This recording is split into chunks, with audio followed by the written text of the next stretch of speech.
Kemudian hadis yang ke-39.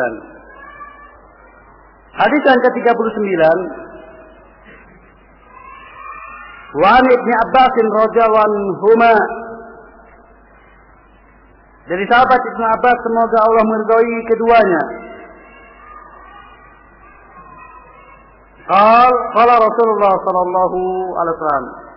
Beliau berkata, Rasulullah sallallahu alaihi wasallam telah bersabda, "Inna Allah tajawaza li an ummati al-khata'a wan nisyana wa ma sukrihu alaih." Sungguh Allah membebaskan bagi umatku kesalahannya, kelupaannya, dan apa yang mereka dipaksa untuknya. Hadis Hasan rawi Ibnu Majah wal Baihaqi wa ghairuhuma.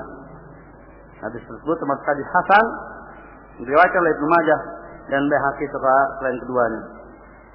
Ikhlas fillah Allah yakum, ada 7 sahabat Nabi sallallahu alaihi wasallam yang paling banyak meriwayatkan hadis. Ya, Ibnu Abbas, Aisyah radhiyallahu anha, Abi Sa'id al-Khudri, kemudian Abi Hurairah, kemudian Ibnu Umar, 2 lainnya Ibnu Mas'ud, terus lupa satunya, Anas bin Malik. Ya. Itu 7 sahabat Nabi SAW yang paling banyak meriwayatkan hadis. Maka kita akan terlalu sering bertemu dengan nama-nama tersebut, dan luar biasa pahala yang mereka dapatkan, karena setiap dibacakan hadis tersebut mereka dapat. Karena dengan sebab penyampaian mereka, akhirnya hadis tersebut sampai kepada kita. Kemudian orang mengamalkan hadis tersebut juga gara-gara mereka menyampaikan. Man sanna fil islami sunatan hasanatan falahu ajruha wa ajru man amila biha bighairi ayan kusamin ajrihi saya. Barang siapa yang menetapkan sunnah dalam Islam dengan sunnah yang baik, maka baginya pahala atas sunnah tersebut dan pahala orang yang mengamalkannya dengan tidak mengurangi pahala orang yang mengamalkannya. Luar biasa karunia Allah Ta'ala kepada pelopor kebaikan.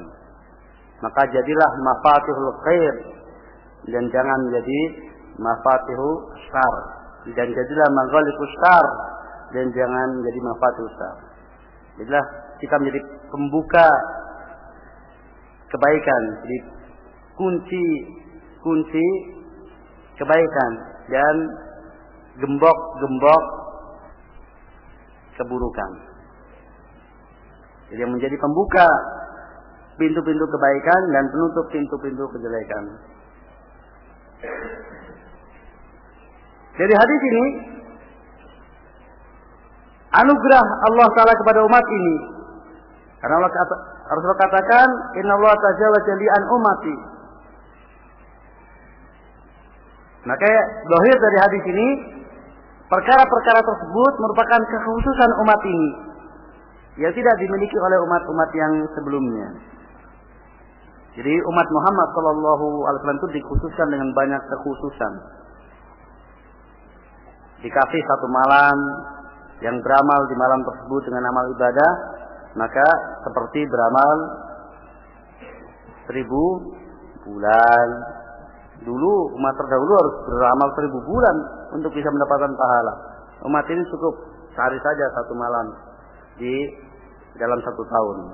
Dia berhasil beribadah malam tersebut, maka mendapatkan pahala seperti beribadah 1000 bulan. Dan banyak sekali keistimewaan umat ini yang tidak didapatkan oleh umat terdahulu. Maka dengan waktu yang sedikit, dengan jumlah waktu yang sedikit, bisa meraup pahala yang berlipat ganda.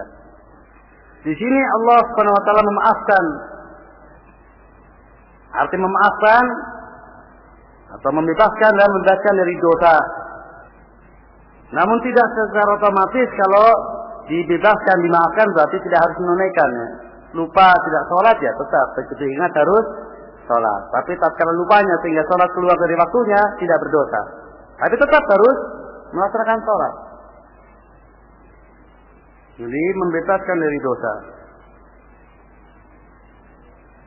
Dan ini terkait dengan hukum taklifi.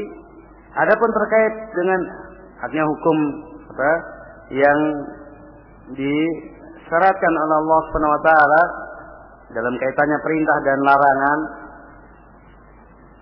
Adapun terkait dengan hukum wad'i, yaitu hukum terkait dengan muamalah, syarat dan alamat yang telah Allah tentukan dalam kaitannya berhubungan dengan sesama, maka jika dia berbuat merugikan pihak lain dengan sebab tadi, dengan sebab lupa atau dengan sebab tersalah, atau kemudian dipaksa, maka kerugian yang disebabkan karena itu, maka dia harus menggantinya. Jadi tak lagi dia menghilangkan barang orang, dia bawa sepeda motor orang kemudian lupa, ditinggal pulang, dia tidak berdosa tatkala kemudian lupa meninggal pulangnya, tapi tetap harus mengganti. Waduh, saya lupa ya. Inna Allaha tajawaza li an ummati al-khata wa nisyan wa sukru alaih. Jadi jangan menuntut saya. Maka semua orang akan bilang lupa. Semua orang akan bilang, wah, tersalah saya.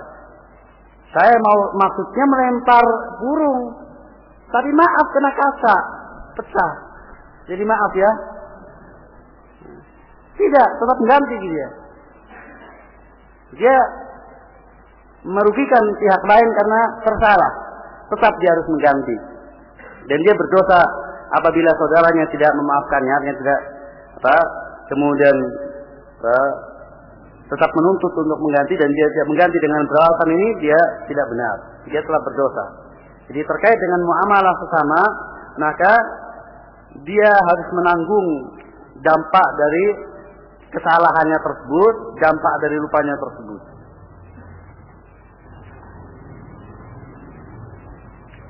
Meski dia tidak berdosa tatkala dia telah membuat kerugian kepada orang lain disebabkan karena dipaksa orang lain, atau disebabkan karena